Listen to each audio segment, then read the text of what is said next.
Doctor S Jayaraman, நுரையீரல் சிறப்பு மருத்துவர். இன்றைய காலகட்டம் பார்த்தீங்கன்னா ஏர் பொல்யூஷன், காற்று மாசு ஒரு முக்கிய மனித குலத்துக்கு எதிரியாக இருக்கிறது. So air pollution is one of the enemy for the human mankind. அந்த அளவுக்கு இன்னைக்கு காற்றின் தரம் ரொம்ப குறையா இருக்கு. காற்றின் தரம், அதாவது ஏர் குவாலிட்டி இண்டெக்ஸ், AQI அப்படிம்பாங்க. ஏர் குவாலிட்டி இண்டெக்ஸ்னா அது ஒரு மெஷர்மெண்ட். காற்றுல வந்து நம்ம அந்த கிரவுண்ட் லெவல் ஓசோன் அப்படிங்கிற chemical, carbon monoxide, carbon di oxide, sulphur di oxide, nitrous oxide, இந்த மாதிரி கெமிக்கல்ஸ்.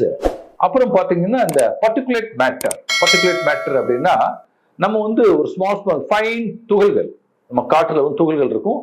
அது 2.5 மைக்ரான், 10 மைக்ரான் அந்த அளவுடைய காற்றுல வந்து அந்த கெமிக்கல்ஸ் எல்லாமே படிஞ்சிருக்கும். இதை வச்சுதான் நம்ம வந்து AQI, அதாவது காற்றின் தரத்தை நம்ம வந்து மதிப்பீடு செய்யறோம். காற்றின் தரம் வந்து கிரீன் ஜோன் அப்படின்னா பச்சை பசுமை அப்படின்னா அது வந்து வெரி குட். அது 50 மைக்ரானுக்கு மேல போகக்கூடாது. அந்த AQI இண்டெக்ஸ் 50 மைக்ரான் மேல போகக்கூடாது. 50க்கு மேல போச்சுன்னா அது வந்து எல்லோ கலர், மஞ்சள் கலரா இருக்கும். மஞ்சள் கலர் வந்து ஓகே, இந்த சென்ஸ் நமக்கு வந்து ஒரு வார்னிங் மாதிரி. அதுக்கு மேல போயிடுச்சு அப்படின்னா, ரெட் கலர் போயிடுச்சுன்னா 150, 200லாம் அந்த கலர் கோடிங் வச்சு நம்ம வந்து அந்த காற்றின் மாசு தரத்தை நம்ம வந்து கண்டுபிடிக்க முடியும். ரெட் கலர்னா 200, 150 to 200 அர்த்தம். 150 to 200 இருக்கும்போது அந்த AQI இண்டெக்ஸ் ஆனது நமக்கு வந்து அன்ஹெல்தி, சுகாதாரமற்ற, அது நிறைய வியாதிகள் உருவாக்கக்கூடிய தன்மை வந்து காற்று மண்டலத்துல இருக்கு. 200க்கு மேல அப்படின்னா அந்த பிங்க் கலர் அப்படிம்பாங்க. அப்புறம் பாத்தீங்கன்னா மெரூன் கலர்னா 300க்கு மேல நம்பர். ஒவ்வொன்றுக்கும் கலர் கோடிங் நம்பர் வச்சு நம்ம காற்றின் தரத்தை வந்து AQI, ஏர் குவாலிட்டி இண்டெக்ஸ் அப்படின்னு மதிப்பீடு செய்யணும். இன்றைய காலகட்டத்தில் மாசு காற்று அதிகமான மெட்ரோ சிட்டிஸ் இந்தியாவில் என்னன்னு பாத்தீங்கன்னா டெல்லியில வந்து இன்றைய காற்றின் மாசு தரம் வந்து 400, 450 வரைக்கும் போயிட்டு இருக்கு. அந்த அளவுக்கு ரொம்ப காற்று மாசு வந்து ரொம்ப தரம் குறைந்து எண்ணற்ற வியாதிகள். இந்த காசு மாற்று வந்து இந்த பர்டிகுலேட் மேட்டர்னு சொல்றாங்க இல்லையா, அது நம்ம சுவாசிக்கும் போது நுரையீரல் உள்ள போகும்போது எண்ணற்ற நுரையீரல் வியாதிகள், இப்போ ஒருத்தருக்கு ஆஸ்மா அலர்ஜி இருந்ததுன்னா அது ஜாஸ்தி ஆயிடும். COPD என்ற இந்த நாள்பட்ட நுரையீரல் வியாதிகள்லாம் வரக்கூடிய வாய்ப்புகள் மிக அதிகம். கேன்சர், முக்கியமா லங் கேன்சர், நுரையீரல் புற்றுநோய் வரக்கூடிய வாய்ப்புகள் மிக அதிகம். டெல்லியில வந்து அதிக அளவு காற்று மாசு, AQI இண்டெக்ஸ் பாத்தீங்கன்னா 350, 400, 450 இருக்கு. இப்ப சென்னையிலையும் பாத்தீங்கன்னா இந்த AQI, அந்த ஏர் குவாலிட்டி இண்டெக்ஸ் பாத்தீங்கன்னா 150 to 200 ஒவ்வொரு ரேஞ்ச், ஒவ்வொரு ஏரியா பொறுத்து. இப்ப அரும்பாக்கம் ஏரியா அப்படின்னா 160, நம்ம கோயம்பேடு அப்படின்னா 180, இந்த மாதிரி நிறைய வந்து வேரியேஷன். டி நகர் அப்படின்னா 210, இந்த மாதிரி அதிகமா இருக்கு. முக்கியமா இந்த பண்டிகை காலங்கள்ல, தீபாவளி, போகி பண்டிகையில வந்து அந்த பழையன கழிதலும் புதிய புகழும் நிறைய தீ வச்சு கொளுத்துவாங்க. அப்ப நிறைய அந்த பட்டாசு வெடிக்கிறது.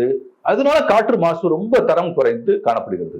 இந்த காற்று மாசு எதனால வருது? ரொம்ப பொதுவா பார்க்கும் பட்சத்துல பாத்தீங்கன்னா indoor air pollution, outdoor air pollution. வீட்டுக்குள்ள உள்ள காற்று மாசு, வீட்டுக்கு வெளியே உள்ள காற்று மாசு.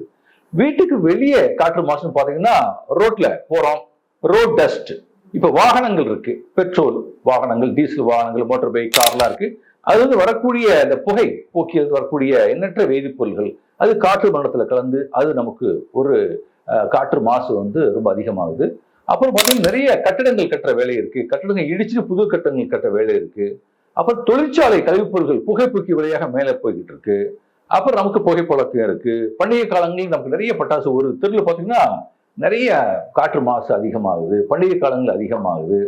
ஸோ அப்புறம் பார்த்தீங்கன்னா இந்த அக்ரிகல்ச்சர், இப்போ நகரங்களில் பார்த்தீங்கன்னா சுற்றிப்புறத்தில் கிராமங்களில் வந்து இந்த கிராப் பழைய இதெல்லாம் நமக்கு தீ வச்சு கொடுத்துவாங்க. அந்த இதெல்லாம் அந்த பேர்னிங் மெட்டீரியல்ஸ் பேர்ன் பண்றதுனால நிறைய புகை. இந்த மாதிரி காற்று மாசுக்கு பல்வேறு விதமான காரணிகள் சொல்லப்படுகின்றது.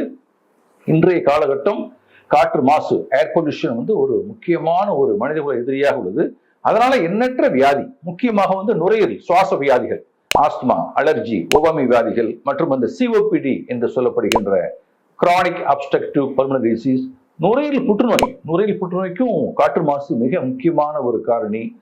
அந்த காற்று மாசுல வந்து அந்த நம்ம சுவாசிக்கும் பட்சத்துல அது ரத்த ஓட்டத்திலையும் ஒரு மைக்ரோ பார்ட்டிகிள் கலந்து சர்க்குலேஷன்ஸ் மூலமாக நமக்கு ஹார்ட், பிரெயின் எல்லா உறுப்புகளையும் போறதுனால ஹார்ட் அட்டாக் வர்றது, பிரெயின் அட்டாக் வர்றது, கேன்சர் வர்றது, மற்ற உறுப்புகளுக்கு அந்த கேன்சர் வர்றது ரொம்ப அதிகமா இருக்கு.